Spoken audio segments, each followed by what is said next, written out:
consegue fazer esse instrumento?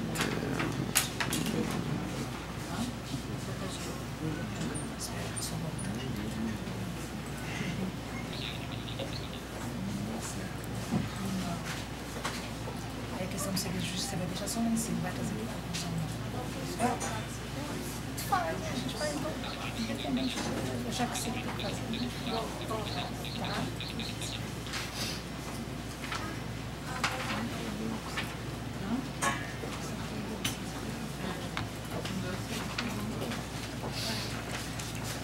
Podemos seguir. Ok, agora. Acho que tá todo mundo.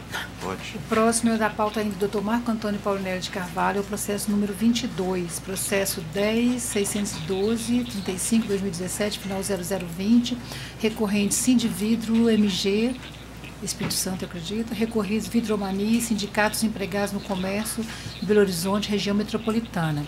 Voto no processo Dr. Marco Antônio Paulinelli de Carvalho, Dr. Vitor Salino de Moura S. e Dr. Luiz Antônio de Paula Enato. Inscrito para apresentação oral, Dr. Mauri de Paula Santos, pelos sindicatos empregados do comércio. Isso.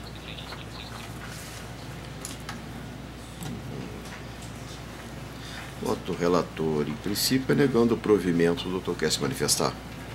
Se não houver divergência, não tem necessidade. Tem divergência, doutor Vitor? Não, senhor. Não, também não.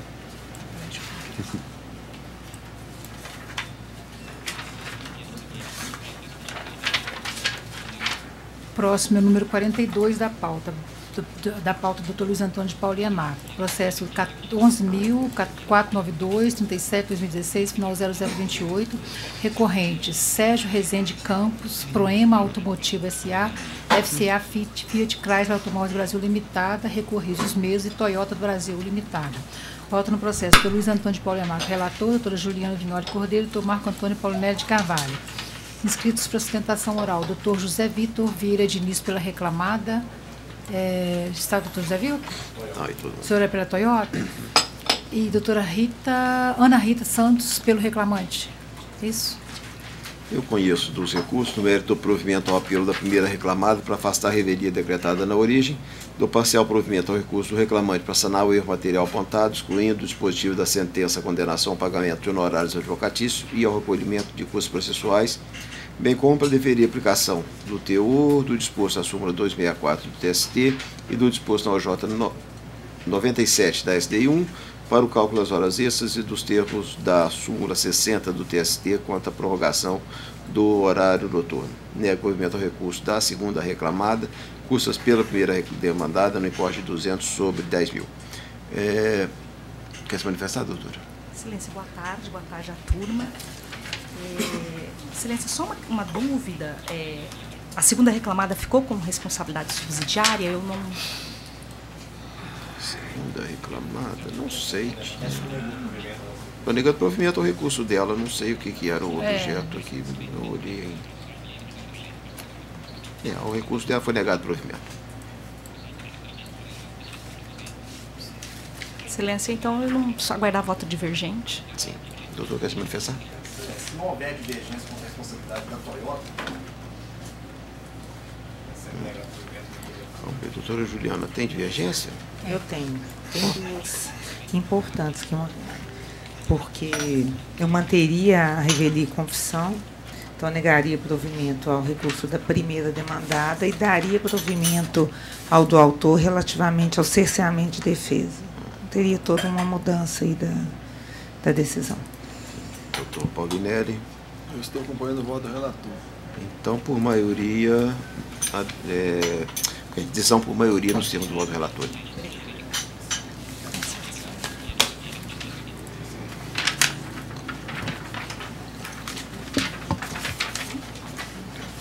Próximo é o número 6, sala da doutora Juliana Vignoli Cordeiro, processo 10.110.75/2014, final 0158. Agravante Adão José de Oliveira, agravado Caixa Econômica Federal. Volta no processo. Doutor Luiz Antônio... Desculpa. Doutora Juliana Vignoli Cordeiro, relatora. Doutor Marco Antônio Paulinelli de Carvalho. Doutor Vitor Salino de Moura S. Inscrito para ostentação oral. Doutora Raquel de Souza da Silva, pelo reclamante, que não se encontra. Próximo, sala do Dr. Luiz Antônio de Paulo Ianaco. Processo número 19, da sala dele. Processo 10.620, 05-2017, 0087, recorrentes. FCA Fit Chrysler Automóveis Brasil Limitada, recorrido Rogério de Freitas. Voto no processo. Dr. Luiz Antônio de Paulo Ianaco, relator. Doutora Juliana Vignoli Cordeiro. Dr. Marco Antônio Paulinelli de Carvalho. Inscrito para ostentação oral, Dr. Bernardo Salete Teixeira, pelo reclamante. Se encontra? E Dr. Fernando Batista Procópio, pela FCA. Eu conheço e nego provimento ao recurso. Doutor, fala pela FCA. Tem a palavra. Excelentíssimo desembargador presidente, na pessoa de quem cumprimento os demais presentes, colegas, serventuários e demais presentes aqui. Excelência, a questão aqui é bem objetiva, que nós estamos tratando tão somente de horas extras. A douta magistrada da 4ª Vara Civil de Betim, da 4ª Vara do Trabalho de Betim, entendeu pelo reconhecimento de horas extras, excedentes à 8ª diária, 44ª semanal, bem como 20 minutos de supressão do intervalo entre a jornada todos os dias. Excelência, conforme restou muito bem demonstrado nos autos, notadamente pelo depoimento pessoal do reclamante, bem como da testemunha ouvida a requerimento da reclamada, o reclamante exercia cargo de confiança na empresa. As atividades exercidas pelo reclamante eram de alta complexidade, inclusive atinentes a questões fiscais, financeiras da reclamada, não obstante ele fosse relacionado à área de tecnologia da informação, e recebia remuneração compatível à confiança que nele era depositada. Né? Requeira a Vossa Excelência, permite-me citar uma parte do depoimento pessoal dele, onde ele é claro e fala que sua função consistia em dar suporte ao sistema de informática que atendia a área comercial e logística da reclamada, com integração com a área financeira e fiscal. Tinha uma visão da área de negócios e tecnologia da empresa. Ou seja, era um empregado altamente qualificado, gestor do seu ambiente de trabalho e, bem assim, entendemos que exercia cargo de confiança. Um outro ponto, Excelência, que merece destaque, é que o reclamante alega que esse sistema utilizado pelo reclamado, denominado de CATS, ele tinha como objetivo o registro da jornada de trabalho. Tal sistema, contudo, conforme também restou muito bem demonstrado pela prova colhida nos autos, bem como pelos documentos carreados pela própria reclamada, ora recorrente, é um sistema que visa a análise e gestão dos projetos desenvolvidos dentro da empresa. Ele não tem como objetivo, e não há nos autos prova em contrário, o controle da jornada de trabalho, não só do reclamante, como de qualquer outro funcionário. Da mesma forma, nesse aspecto, a gente pede a improcedência, né, a reforma da sentença para que seja julgado improcedente o pedido de horas extras e, pelos mesmos fundamentos, requeremos também a improcedência da sentença no tocante à supressão parcial do intervalo entre a jornada. É o que se requer. Muito escrito.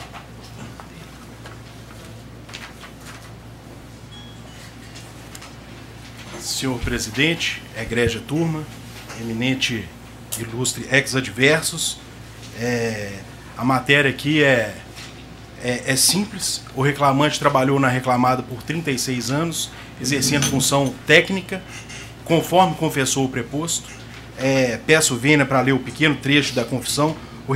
O reclamante desempenhava funções técnicas, o reclamante não desempenhava funções gerenciais, o reclamante alimentava diariamente o CATS com as horas por ele trabalhadas. Portanto, é o que se precisa para que se mantenha a condenação nos termos da proposta de voto de Sua Excelência, o eminente relator, é o que se espera. A questão é até bem simples.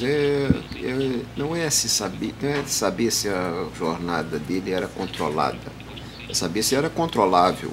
Isso, ela era. E o reclamante estava subordinado à supervisão de alguém. Ele tinha sua atividade registrada em um documento que, seja qual for a finalidade que a reclamada atribuía a ele também permitia observar o horário de trabalho. Ainda que não houvesse esse documento, estando sob supervisão e atendendo às ordens de serviço desse superior, ele tinha ele tinha não só a questão, não era só um direito da empresa controlar, a empresa tinha o dever de controlar essa jornada para evitar que ele trabalhasse numa jornada superior aos limites. Por isso mantenho meu voto, doutora Juliana. Estou acompanhando. Doutor Paulinelli. Acompanho. Decisão unânime. Próximo, na sala da doutora Juliana Vignoli Cordeiro, é o número 12 da pauta dela, processo 10.269, 27/2016, final 0003. Recorrente, Raquel Laine Martins, recorrentes, Raquel Laine Martins Vidal e Prudente do Brasil, Seguros de Vida S.A., recorridos os mesmos. Voto no processo, doutora Juliana Vignoli Cordeiro, relatora, doutor Marco Antônio Paulinelli de Carvalho e doutor Vitor Salino de Moura S. Inscrito para sustentação oral, doutor Pedro Gustavo Sarmento Costa, pela reclamante. Doutora Juliana. Conheço o apelo da autora e o recurso interposto pela reclamada, exceto no que diz respeito ao reconhecimento de vínculo de emprego entre as partes, a partir de 31/8/2011. Nego no mérito, nego provimento ao apelo patronal e dou parcial provimento ao recurso ordinário obreiro para reconhecer o direito autor ao salário fixo mensal no importe de R$ 3.500 durante todo o contrato, deferido o pagamento de diferenças salariais por supressão ilícita da parcela fixa da remuneração, com reflexo em férias acrescidos de 1/3, 13º salários, aviso prévio, FGTS mais 40%, devendo incidir ainda os reajustes previstos em CCT. Para determinar que seja observado o princípio da irredutibilidade salarial para fins de apuração das diferenças salariais a título de equiparação salarial, com o modelo Herbert Paulinelli. Ah, gente. Até engasguei, que fiquei no meio do caminho, Paulinelli.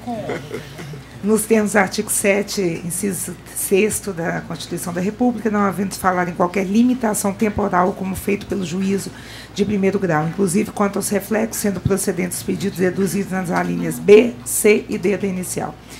Além de devidos reflexos em PLR, para condenar a réu pagamento durante todo o contrato de 1 hora extra por dia elaborado em razão da supressão parcial do intervalo interjornada, acrescido adicional legal ou convencional, que for mais benéfico, com os mesmos critérios e reflexos das demais horas extras deferidas no cabível. Condenada a reclamada pagamento de 15 minutos extras diários a título de intervalo do artigo 384 da CLT, nos dias em que houver sobrelabor, observados critérios e reflexos deferidos para as demais horas extras. Condenada a reclamada pagar uma multa convencional por instrumento normativo vigente no contrato de trabalho da reclamante, nos termos da cláusula respectiva, observados valores específicos em cada período de vigência, os termos da súmula 384 da ST, da OJ 54 da SPDI 1 do TST. Em síntese, o voto. Senhor presidente, eu aguardaria eventual divergência. Doutor Paulinelli. De acordo. Doutor Também de Vitor. acordo. Decisão unânime. Muito obrigado, boa tarde a todos. Próximo processo da sala do Dr. Luiz Antônio de Paulina Maca, é o número 48 da sua sala, processo 11.716, 47, 2017, 0025. Recorrentes Aline Santos Ferreira e Anhanguera Educacional Limitada, recorridas as mesmas. Voto no processo, Dr. Luiz Antônio de Paulina Maca, relator, doutora Juliana Vignoli Cordeiro, Dr. Marco Antônio Paulinelli de Carvalho. Inscrito para sustentação oral, Dr. Rafael Andrade Pena, pela reclamante, que não se encontra. Próximo da sala, doutor Marco Antônio Paulinelli de Carvalho, número 41 da sala, processo 11.491, 86, 2015, 503, 0028. Recorrente Hélio Antônio de Souza, recorrida Ameron Poliplaster Indústria e Comércio de Tubos Limitada. Volta no processo, doutor Marco Antônio Paulinelli de Carvalho, relator, doutor Vitor Salino de Moura S, doutor Luiz Antônio de Paulinar. Inscrito para apresentação oral, doutora Fernanda Santos Fagundes, pela reclamada. O relator conhece e nega provimento. Eu gostaria só de saber se há divergências. A divergência? De acordo. O doutor Paulinelli, de acordo? De acordo. O voto é seu, né? Sem mais, obrigado. Boa tarde. Próximo da sala, da doutora Juliana Vignoli Cordeiro, processo número 37 da sua sala, processo 2.193, 43, 2017, 503, 0131. Recorrente Anne Karen Dornella de Souza Budrini, recorrida Centrais de Abastecimento de Minas Gerais S.A., Ceasa Minas. Volta no processo, doutora Juliana Vignoli Cordeiro, relatora, doutor Marco Antônio Paulinelli de Carvalho e doutor Vitor Salino de Moura S. Inscrito para apresentação oral, doutora Bruna Delara Cota Monteiro, pelo reclamado, que não se encontra. De acordo. Processo, agora o próximo, voltamos à sala do Dr. Marco Antônio Paulinelli de Carvalho, processo número 45 da sua sala, processo 2185, 81-2017, 503-0029. Recorrentes Duílio, Lacerda Pinheiro e Centrais de Abastecimento de Minas Gerais, Ceasa Minas, recorridos os mesmos. Voto no processo do Marco Antônio Paulinelli de Carvalho, relator, doutor Vitor Salino de Moura S, doutor Luiz Antônio de Paula Enato. Inscrito para sustentação oral, doutora Bruna de Lara Cota Monteiro, pelo reclamado que não se encontra. Próxima sala do Dr. Luiz Antônio de Paula Enato, processo número 15. Processo 10.527, 56, 2015, 503-0105. Recorrentes Aldeir Charles dos Santos e SPAL Indústria Brasileira de Bebidas S.A., recorridos os mesmos. Voto no processo, Dr. Luiz Antônio de Paula Enato, relator, doutora Juliana Vignoli Cordeiro, Dr. Marco Antônio Paulinelli de Carvalho. Escrito para sustentação oral, Dr. Emerson Fernando Silva, pelo reclamante. Estou conhecendo dos recursos interpostos, ressalvada a matéria tocante à correção monetária alegada pela ré.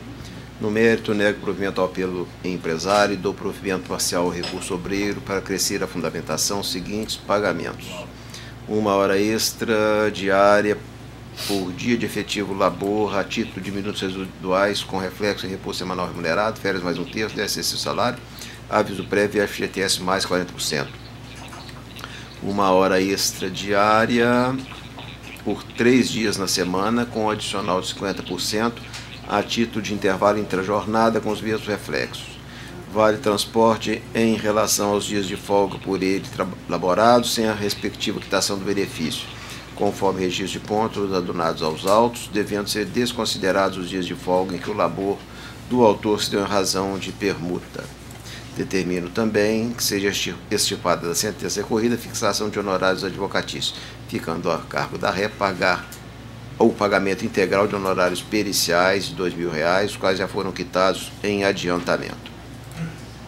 Eu já ressalvo adiantamento, major o valor da condenação para 50 mil e custas para 1.000. Quer se manifestar, doutor? Eu gostaria de aguardar eventual divergência. Doutora Juliana tem, né? Eu só estou com uma ressalva de entendimento aqui. Agora vai constar lá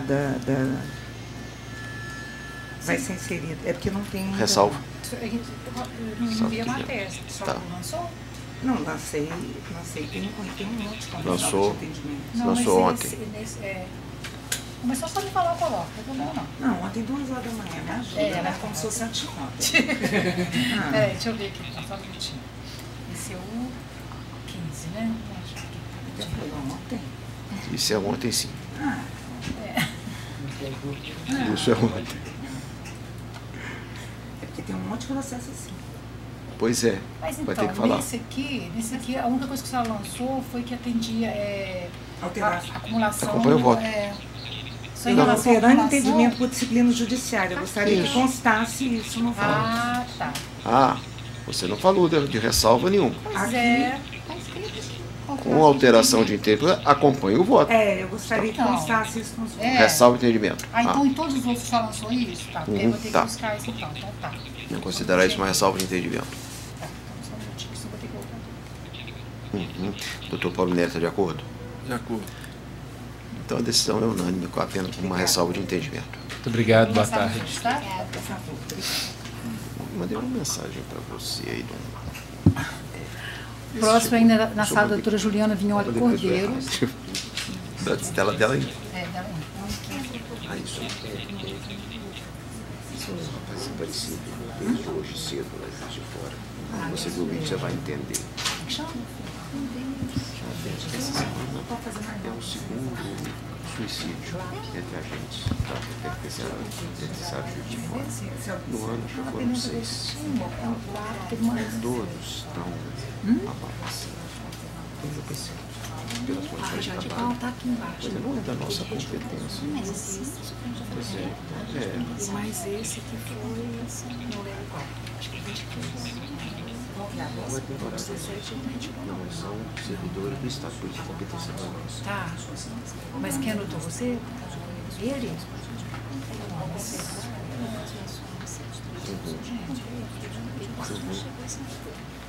Eles são estatutários.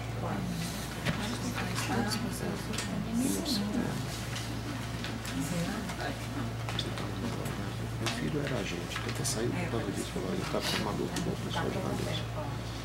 Os que não suicidam atiram nos outros. Então, todo mundo quer ser. Bom? E agora?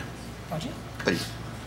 Então, na sala, doutora Juliana Mignoli Cordeiro, número 20 da sala dela, do processo 10.582, 34, 2019, final 0180, recorrentes Carlos Alberto da Silva, Top Serviços e Sistemas S.A. recorridos os mesmos. Votam no processo, doutora Juliana Mignoli Cordeiro, relatora, doutor Marco Antônio Paulo de Carvalho, doutor Vitor Salim de Moura S. Inscrito para apresentação oral, doutora Andréia de Oliveira, pela reclamada. Doutora Juliana. Eu estou conhecendo dos recursos e negando provimento há anos. Quer se manifestar, doutora? Sim, por favor. Eu queria... Boa tarde a todos, senhores desembargadores, senhoras desembargadoras. Eu queria fazer só menção a 2 pontos aqui. Primeiro, em relação aos honorários de sucumbência que foram indeferidos em primeira instância sob a alegação de que seria irrisório. Primeiro que a gente não tem nenhum cálculo a respeito disso. E esse fundamento não tem qualquer respaldo na lei, né? Se já foi deferido, também já está utilizando o artigo 791, então que seria para ambas as partes, e também a questão de ser irrisório, a gente tem que ver isso em questão de cálculo, e mesmo sendo irrisório, a remuneração do advogado. E eu também gostaria de apontar a questão do intervalo intrajornada, uma questão de relação à valoração das provas, que foi utilizado a testemunha do reclamante, que sequer trabalhou com ele em nenhum período, em nenhum momento, e ao passo que a testemunha da reclamada afirmou que existiam colaboradores que poderiam substituir no horário para fazer um intervalo completo.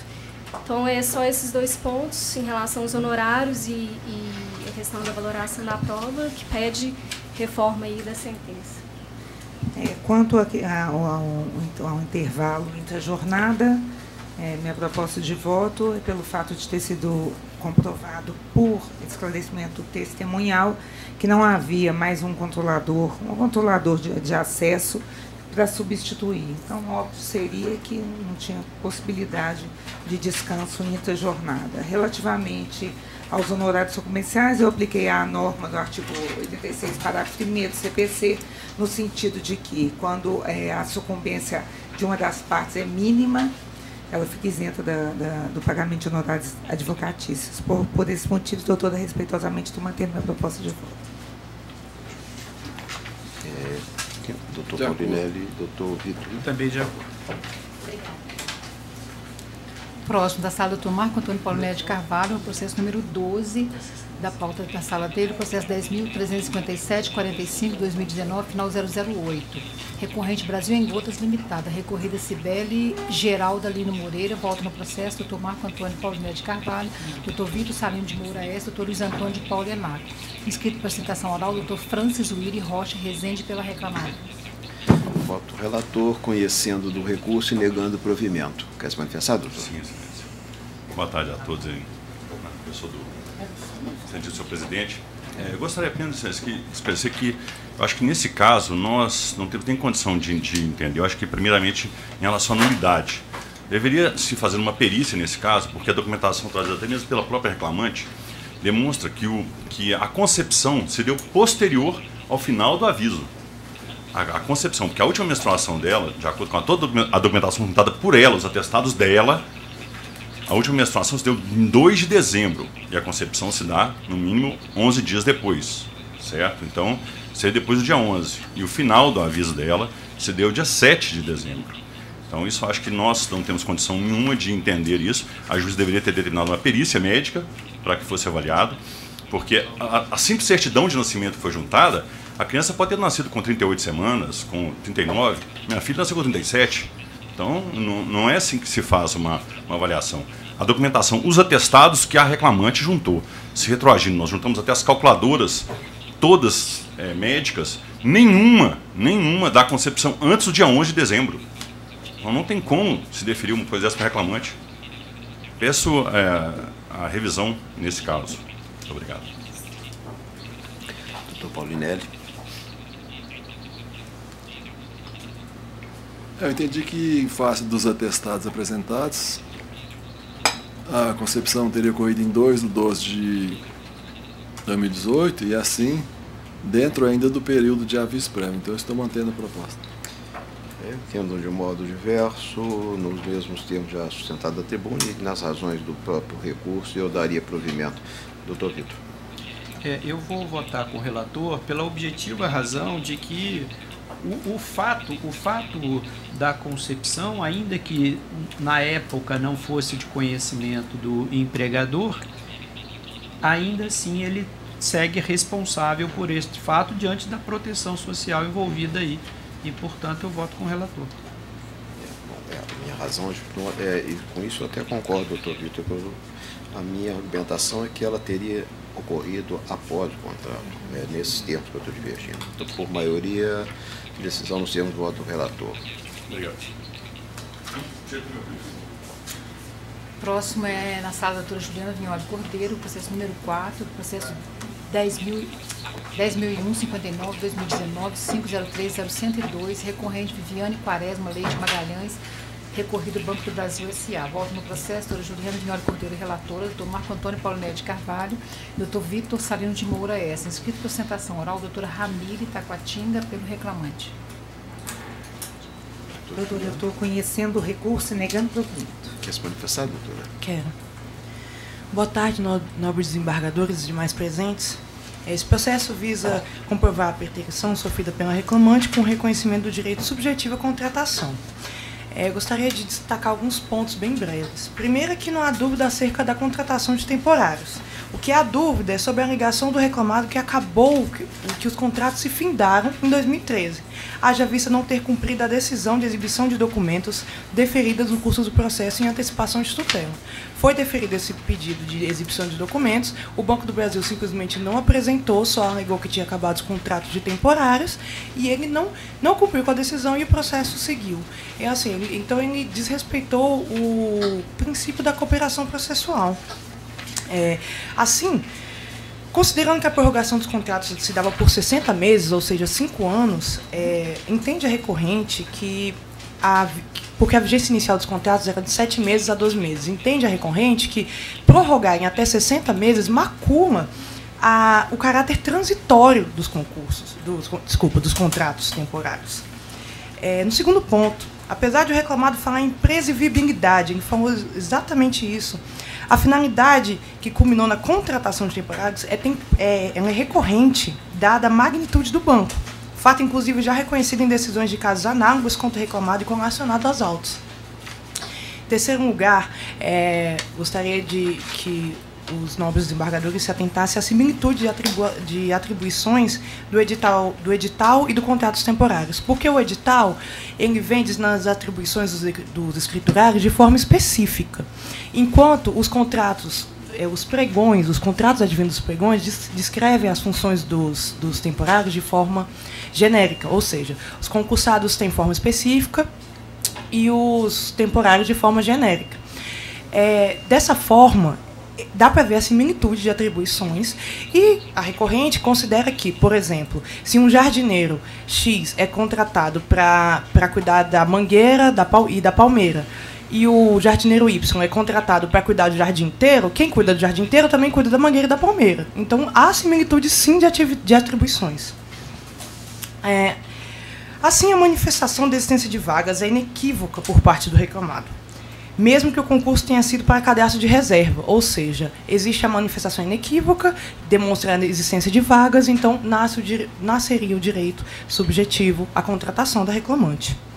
Com relação, em último lugar, ao dano moral, a gente só destaca aqui como a preterição extrapola a esfera subjetiva da reclamante e atinge a sua honra, e também com relação ao caráter pedagógico e repressivo do dano moral.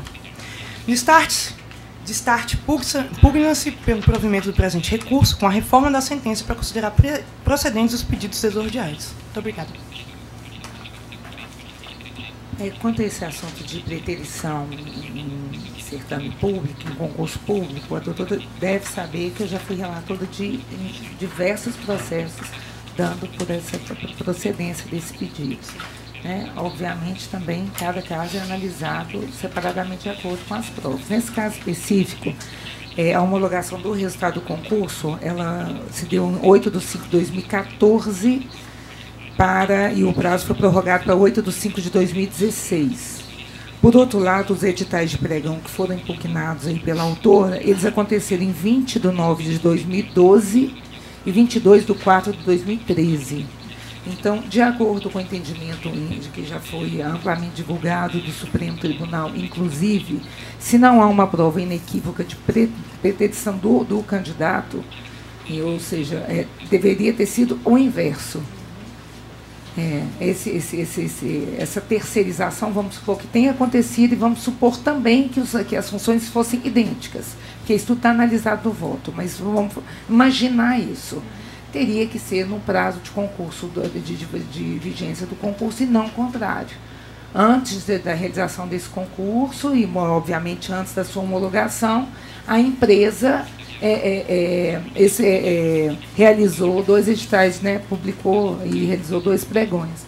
Então, é por isso que eu estou mantendo a decisão de primeira instância. Eu entendo que essa fraude, vamos colocar assim, num termo mais grosseiro, mas não deixaria de ser uma fraude, não ficou caracterizado nesse caso. Doutor Paulinelli. Acompanhe.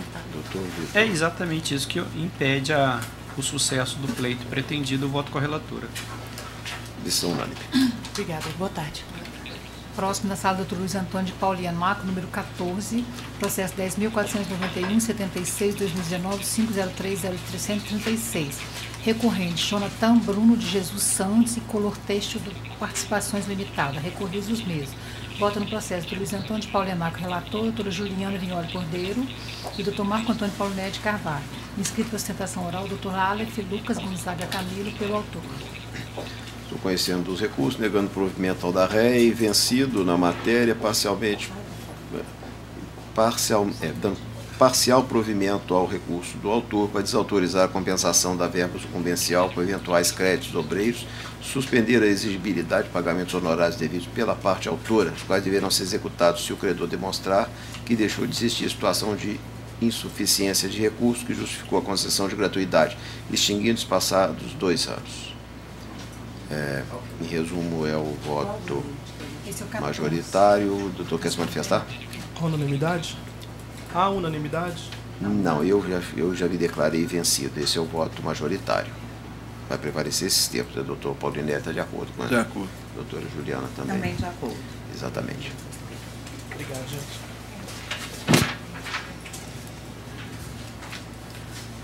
Próximo é da sala do Dr. Luiz Antônio de Pauliano Marco, processo número 47, processo 11.709/49/2016, final 006. Recorrentes Cunimer, Willerson Amaral de Souza e Via Varejo S.A., recorridos os mesmos. Voto no processo do Dr. Luiz Antônio de Pauliano Marco, relator, doutora Juliana Vignoli Cordeiro e doutor Marco Antônio Paulinelli de Carvalho. Inscrito para sustentação oral, doutor Glauber Rodrigues Frois, pelo autor. Eu conheço e nego o provimento. Primeiramente, boa tarde a todos os componentes da turma, bem como todos os presentes na sala dessa composição. Serei breve com relação à matéria suscitada daqui da tribuna e farei tão somente a análise do ponto de vista das horas extras. A origem julgou brilhantemente o tema no que se refere à questão da não aplicação da exceção contida no artigo 62, né, inciso 1º, e a aplicação da súmula 338 do TST. Entretanto, ao fazer, deixa de observar uma proporcionalidade ideal, tendo em vista a narrativa feita na exordial, bem como também outras provas restantes do processo, das quais eu destaco a própria perícia de insalubridade e periculosidade, que dá conta que a rota do reclamante ela se inseria em rotas longas e curtas, sendo as rotas curtas as componentes da região metropolitana. Entretanto, o atendimento do reclamante se dava em várias outras cidades do interior, da qual destaco o que restou presente, né, do laudo pericial, que são as rotas de Teófilo Otônio, Timóteo, Caratinga, Manhuaçu, Curvelo, Pirapora, Barbacena, Conselheiro Lafayette, Juiz de Fora, Lavras, Três Corações, Varginha e outros. Sendo assim, a quantidade de rotas abrangidas pela rotina de trabalho do reclamante extrapolem muito tão somente as rotas curtas que restaram proferidas na sentença de primeiro grau. Sendo assim, pedindo da tribuna uma melhor proporção à conjugação da jornada deferida no primeiro grau, para que se tenha, em razão da proporcionalidade efetiva da rota do reclamante que realmente fazia, a proporção de metade das rotas como longas e metade das rotas como rotas curtas, de acordo com os horários descritos na petição de ingresso. Bom, essa questão ela veio omissa na inicial e a juíza de origem decidiu, com base na prova dos autos, ao estabelecer essa proporcionalidade. Ela teve o contato mais direto e primeiro com a prova e chegou a essa conclusão que eu não vejo por que refutar, até porque a argumentação do autor para afastar essa proporcionalidade, ela não se ampara em fatos, apenas no número de rotas, mas não, nem aborda a frequência com que essas rotas são realizadas. Então eu não vejo no conjunto dos autos motivo para afastar a decisão de primeira instância. Estou mantendo o voto de provimento. Doutora Juliana. Eu só considerei uma ressalva de entendimento, aquela quanto à acumulação dos adicionais. Sim, ressalva da doutora Juliana quanto à acumulação. Doutor Paulinelli, está de acordo? Isso. Então, decisão unânime com ressalva de entendimento. Muito obrigado. Boa tarde a todos. Boa tarde. Nossa. Vai passar a distância, tá? Agora nós temos, vamos passar para a sustentação à distância. Vamos iniciar do foro de Juiz de Fora com a pauta física. Não, come agora porque você está ao vivo. Como é que você está ao vivo? Pode apregoar. Então o quê? Juiz de Fora. Quem? É física, pauta física. Então nós vamos fazer a pauta física. O processo é de Juiz de Fora. Isso. Pauta física. Número 2 da pauta. Processo 1321-2012-049-03003, um AP. Volta, agravante, Rogério Ferreira Lopes e outro. É pauta física. É o número 2. Agravado Paulo Roberto de Oliveira Silva. Volta no processo do Luiz Antônio de Paulianaco, relator, doutora Juliana Vinhola Cordeiro, revisora, doutor Marco Antônio Paulinelli de Carvalho. Inscrito para sustentação oral, doutor Arthur Soares Machado Neto, pelo agravado. Agravado? Doutor, estou conhecendo e negando o provimento. O senhor quer se manifestar? Não, excelência. Tem divergência? Não. Doutor Paulinelli? Então, decisão unânime. Obrigado. Outra de lá? Outra de lá também. O processo número 4 da mesma dessa pauta. Processo 865-2014-037-0300. Recorrente Fábio Vinícius de Carlos Faria, recorrido Brasil Centro de Comunicações Limitada e outra. Volta no processo do Luiz Antônio Pauliano. Espera aí um pouquinho. Sim. Nós mudamos de canal. Por quê? Nós somos Juiz de Fora ainda. Sim. Esse também é Juiz de Fora, né? São dois Juiz de Fora, não está aparecendo foto. Porque ele mudou de canal. Agora nós somos Juiz de Fora. Agora foi. Por quê? Vai ter caído. Conheço a nossa salinha lá. Deve ter caído. Vou pregoar de novo. Processo número 4 da pauta, processo 865-2014-037-000, recorrente Fábio Vinícius de Carmo Farias, recorrida Brasil Centro Comunicações Limitada e outra. Volta no processo doutor Luiz Antônio de Paulianaco, relator, doutora Juliana Vinhola Cordeiro, doutor Marco Antônio Paulinelli de Carvalho. Inscrito em sustentação oral, doutor Guilherme Nogueira Santos, pelo recorrido. Doutor, eu conheço do recurso e nego o provimento. O senhor quer se manifestar?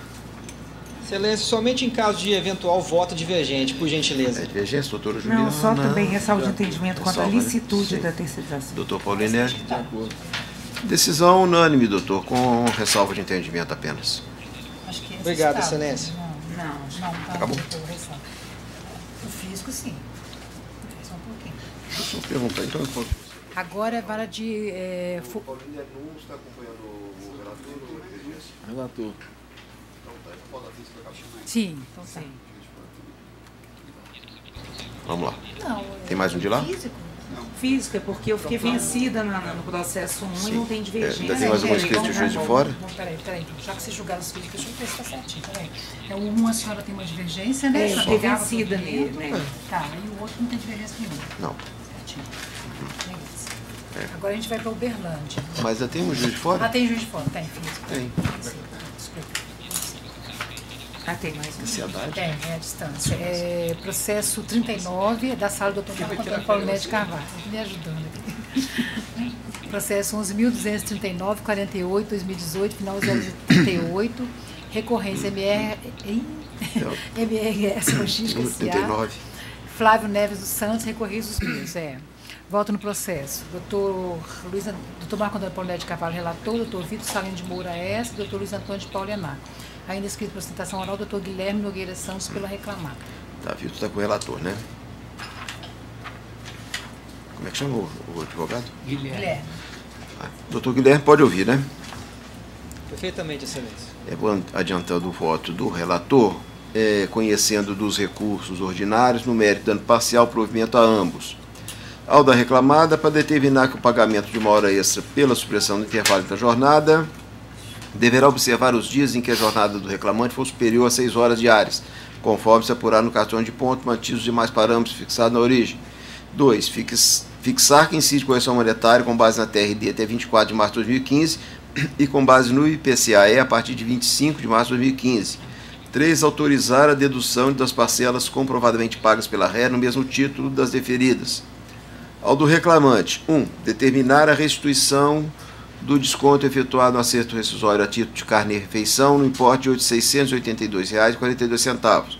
2. Afastar a prescrição declarada na sentença e acrescer a condenação o pagamento do FGTS não depositado no período de abril de 1995 a novembro de 1996. 3.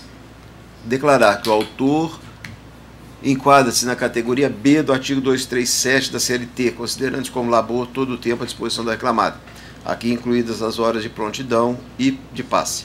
E 4. Deferir o pagamento da PLR 2017 correspondente ao período de aviso prévio indenizado. O valor habitado de condenação fica majorado de 45 para 55 mil, com custos acrescidos de 900 para 1.100. 1.100. Ainda pela reclamada. Voto já é adaptado ao entendimento majoritário. O doutor quer se manifestar? Sim, excelência, por gentileza. Então tem a palavra. Excelentíssimo senhor presidente, na pessoa de quem cumprimento essa douta mesa julgadora, ilustre representante do Ministério Público do Trabalho, ilustres colegas e ilustres servidores presentes. Uma boa tarde a todos. Excelências, especificamente com relação à classificação de categoria do artigo 237 da CLT, eu pondero nessa tribuna que o reclamante, no próprio relato contido na sua petição inicial, como maquinista, ele confessa que trabalhava a bordo das locomotivas. Então, a sua atividade principal, excelências, é integrar a equipagem e conduzir as locomotivas, exercendo todo o seu trabalho sempre no interior das composições ferroviárias. Por isso, excelências, ele só pode ser enquadrado como maquinista integrante da categoria C, que faz expressa referência das equipagens de trens em geral. Inclusive, o glossário do setor ferroviário, que foi editado pelo DENIT, diz que o pessoal da equipagem é o pessoal de serviço a bordo das composições, pois ele prevê, abre aspas, equipagem, pessoal de serviço a bordo das composições. E sendo assim, se o reclamante, como maquinista, sempre trabalha a bordo das locomotivas, isso de acordo com a definição do DENIT, o pessoal de equipagem é aquele que trabalha a bordo das composições, a sua classificação só pode ser como integrante da categoria C, tanto o maquinista como o auxiliado de maquinista. E não bastasse o enquadramento legal no item C do artigo 237, a própria entidade sindical que representa o reclamante desde sempre firma acordo coletivo com a ré, tratando como integrante da categoria C. Tanto que o maquinista ele recebe as horas de passe e as horas de prontidão, que são parcelas tipicamente pagas a integrantes dessa categoria, da categoria C.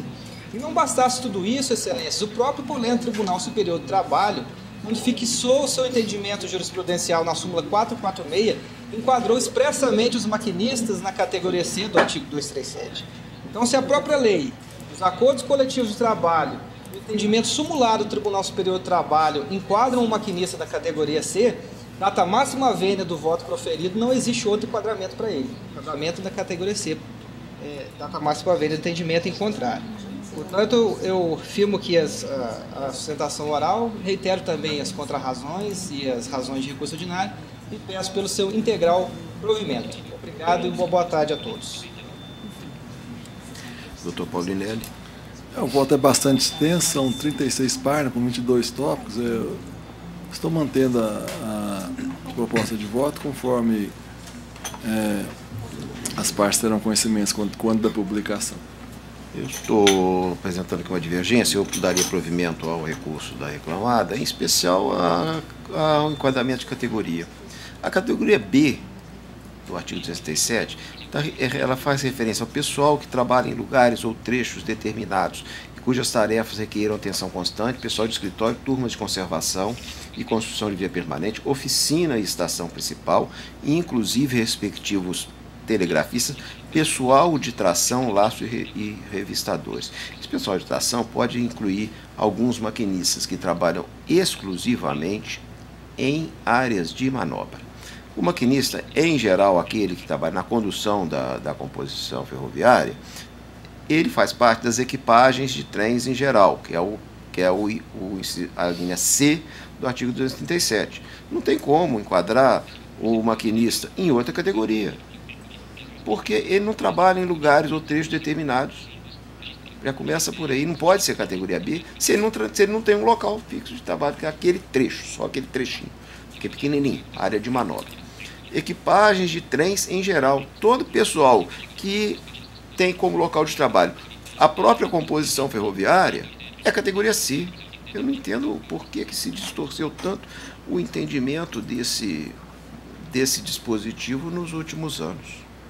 Até pouco tempo isso era uma coisa de fácil compreensão, todo mundo sabia maquinista, categoria C. De repente a coisa mudou e hoje é difícil achar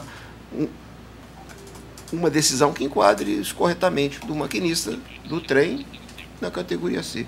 Então eu voto divergente, entre outros provimentos, eu daria com relação a isso também. Doutor Vitor? O argumento de Vossa Excelência além de inteligente, conforme Vossa Excelência diz, né? Outrora foi exatamente nesse sentido. Mas não tem sido o indicativo jurisprudencial e eu estou aqui buscando uma estabilidade da nossa jurisprudência. Eu estou voltando com o relator. Data vênia. Eu fico vencido. Por maioria. Hein? Não precisa não, já estou vencido, porque eu daria provimento do resto também. Obrigado, presidente. Agora a gente vai para Uberlândia. Pauta de quem? Uberlândia, pauta primeiro do senhor, pauta do Luiz Antônio Paulianaco. É o 4 do senhor.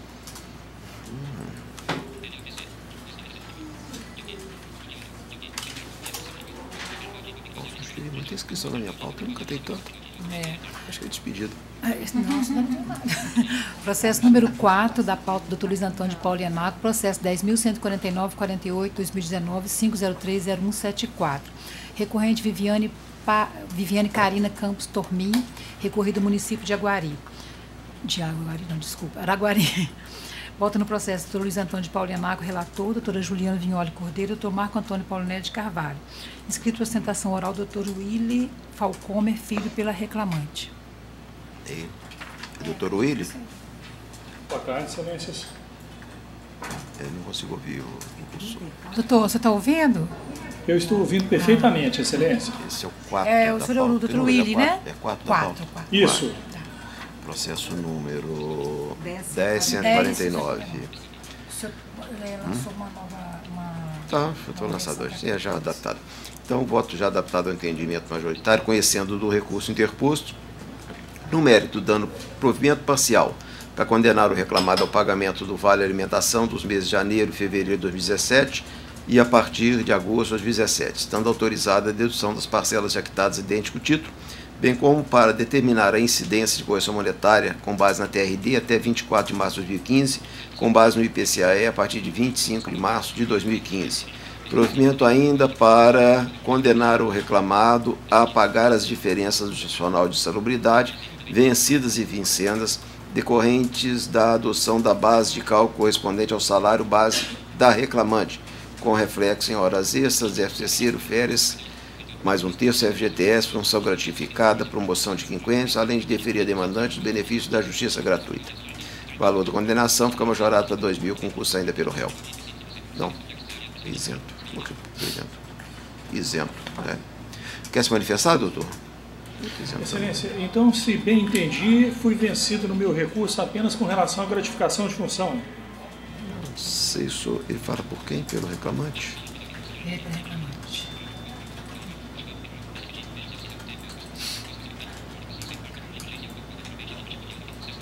Base de cálculo, gratificação de função, deixa eu ver. Parece que sim. Bom, respeitosamente, eu gostaria então de fazer a sustentação oral com relação a essa questão da gratificação de função, se for possível. Tem a palavra. Muito obrigado. Boa tarde, senhores desembargadores, cumprimentados aqui na pessoa do ilustre relator, desembargador Luiz Antônio de Paula Ianac, nobre representante do Ministério Público, colegas advogados, serventuais e demais presentes. Bom, como não tenho acesso à íntegra do voto, mas apenas à proposta dele, eu gostaria de propor uma abordagem a respeito dessa função gratificada, que é a seguinte. É fato incontroverso nos autos que o município fez um pagamento durante um período da gratificação de função em favor da reclamante recorrente.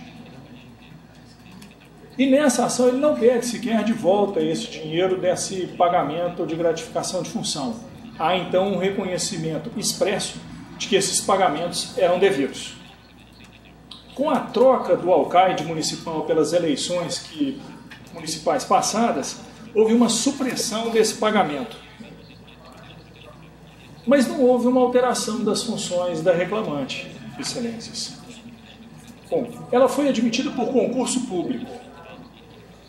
E o município não trouxe aos autos o edital de convocação do município do concurso público. Por quê? Porque as funções deveriam estar descritas neste edital de convocação. E assim não fazendo, atrai a presunção de que as funções da reclamante enquanto enfermeira do programa de saúde da família são aquelas previstas ordinariamente para esta ocupação. Nenhuma outra função extraordinária. Bom, eu gostaria de pedir a Vossas Excelências uma atenção especial a respeito de um assunto. Nos autos estão juntados vários diplomas a respeito do que é a função de um enfermeiro. O primeiro diploma legal é a Lei Complementar 116 de 2015 do próprio município reclamado. O artigo 384 dessa lei descreve quais são exaustivamente as funções de um enfermeiro. Se Vossas Excelências entenderem que isso não é o suficiente, está juntado aos autos a portaria 2488 de 2011 do Ministério do Ministério da Saúde, que descreve também exaustivamente quais são as funções de um enfermeiro. Se isso não for suficiente, está juntada aos autos a Política Nacional de Atenção Básica de Saúde, a PNAB, que também descreve exaustivamente quais são as funções de um enfermeiro. E se isso não for suficiente, também está juntada aos autos a cartilha do Programa de Saúde da Família, que também descreve exaustivamente as atribuições de um enfermeiro. Qual é a diferença entre esses diplomas legais na descrição das atividades de um enfermeiro? Nenhuma. Bom, e quais eram as funções que a reclamante desempenhava e continua desempenhando em favor do município? Todas as funções descritas nesses diplomas legais e mais. É a prova que existe nos autos. 1. Aquisição de suprimentos. Se faltar papel higiênico, é a enfermeira que tem que pedir. Se faltar sabão em pó, é a enfermeira que tem que pedir. Se faltar sabão líquido para lavar as mãos, é a enfermeira que tem que pedir. Se quebrar uma torneira, é a enfermeira que tem que pedir. Se queimar uma lâmpada, a enfermeira tem que pedir a substituição da lâmpada. Além disso, a escala de trabalho de um terapeuta ocupacional, de um técnico em enfermagem, de um médico e dela própria, quem faz é a reclamante. A escala de férias, quem marca as férias do médico? A reclamante. Do terapeuta ocupacional, a reclamante. Do técnico em enfermagem, a reclamante. Bom, além disso, excelências, quem é a secretária do médico? Quem agenda os horários de atendimento do médico? A reclamante. Se tiver um problema com um paciente e tiver uma discussão, uma briga e for feito um boletim de ocorrência, se vacinas vencerem e precisar ser feito um boletim de ocorrência, quem é o responsável por isso? A reclamante. Bom, excelências, eu nunca compareci em um nosocômio particular, em um hospital, em que uma enfermeira fosse responsável por troca de torneira, troca de lâmpada, compra de papel higiênico, compra de papel toalha, compra de sabão em pó, compra de sabão líquido para lavar as mãos. O que existe, de fato, é que o município, visando economizar para poder fazer contratações em cargos comissionados, atribuiu aos enfermeiros de programa de saúde funções que não são da competência deles. E, por fim, atribuiu a eles o dever de serem responsáveis técnicos por toda a unidade. Não são os médicos que são responsáveis técnicos, são os enfermeiros, no caso, a reclamante. E isso, excelências, está aprovado através de um ofício expedido pelo próprio município e que está juntado aos autos às folhas 143. A Secretaria de Administração diz que, pelo relato dos funcionários na gestão passada, o secretário de Saúde e o prefeito da época decidiram por fazer um pagamento de uma gratificação em função da responsabilidade técnica que é exercida pelo profissional enfermeiro. O artigo 97 da Lei Complementar 122 de 2016, que é o fundamento utilizado pelo juiz de piso para indeferir essa gratificação de função, diz que fica criada a função gratificada para os servidores de carreiras que forem convocados pelo prefeito para ocupar 1. Função de chefia, 2. Assessoramento, 3. Função temporária cujas atribuições ou encargos sejam superiores ao cargo ou emprego público. Parágrafo 1º. Para as funções de chefia ou assessoramento ou função temporária, será, não poderá ser, será concedida gratificação de acordo com o símbolo da função. Então, excelência, nós estamos diante do seguinte quadro fático. A reclamante é concursada para ocupar o cargo de enfermeira do Programa de Saúde da Família. Ela desempenha inúmeras outras atribuições, inclusive responde tecnicamente pela unidade na qual ela trabalha. E nada recebe por isso. Já recebeu, porque o município confessou, através desse pagamento, que era devido o pagamento da função gratificada.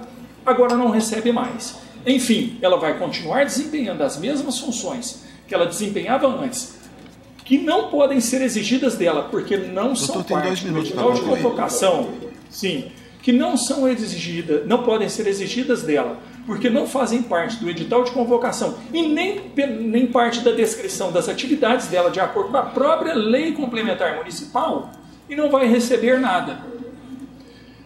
Há uma quebra do sinalagma, e esse sinalagma é determinado pela própria legislação municipal a que lida, excelências.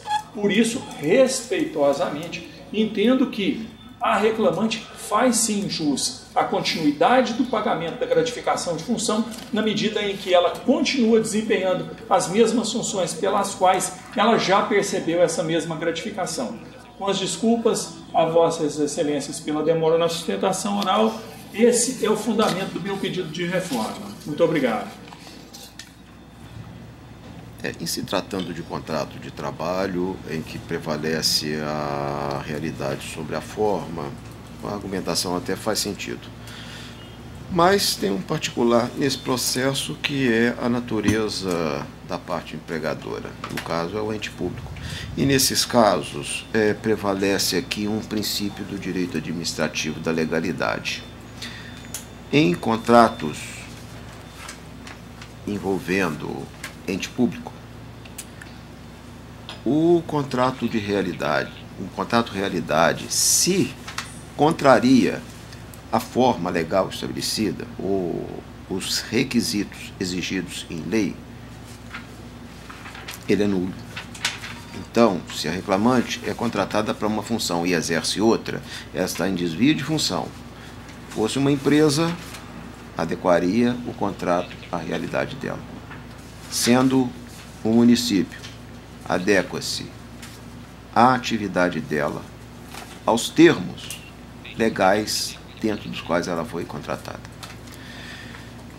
Com relação especificamente à gratificação de função, um servidor contratado mediante concurso recebe a remuneração prevista no Estatuto.